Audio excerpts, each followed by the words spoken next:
કેમ ભાઈ આમ ચિંતામાં બેઠા છો? અરે કાકા વાત જ જાવ દો ને યાર.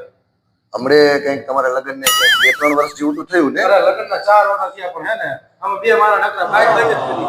એવું કંઈક મને કંઈક ચાવી આપો ને કે આમાં હે ને લગ્ન જીવન સુખી અને શાંતિમાં પસાર થાય. એવું કંઈક બોલે તમારા લગ્નના તો ઘણા તમારે વર્ષ હમણાં આપણે પૂરું થવા એવું છે મારું તો. એવું છે. હા તો એમાં એવું છે કરવાનું, હા પત્નીએ હા પતિને પ્રેમ ઓછો કરવાનો અને પતિને સમજવાનો પ્રયત્ન પત્નીએ વધારે કરવો જોઈએ.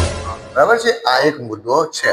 બીજો મુદ્દો જે છે એ છે કે પતિએ પત્નીને ભરપૂર પ્રેમ કરવાનો, ભરપૂર અનહદ પ્રેમ કરવાનો, પણ સમજવા માટેનો પ્રયત્ન બિલકુલ કરવાનો નહીં. ઓકે હા હું અત્યારે હે ને હું એને સમજવાનો પ્રયત્ન કરતો હતો એટલે આ ગુસ્સો કર્યો, સમજવાનું જ નહીં, એમાં સમજી શકશો જ નહીં. સમજી આખી જિંદગી નીકળી જશે ને તો દરિયાનું તળિયું આવશે, પણ આને સમજવા માટેનું કોઈ તળિયું છે નહીં. એટલે આ કરતા નહીં. બરાબર? પ્રેમ વધારે કરો. બાકી સમજવાનો પ્રયત્ન બિલકુલ ન કરશો. તમારો શબ્દ રામ માન છે. હા, મજા આવી.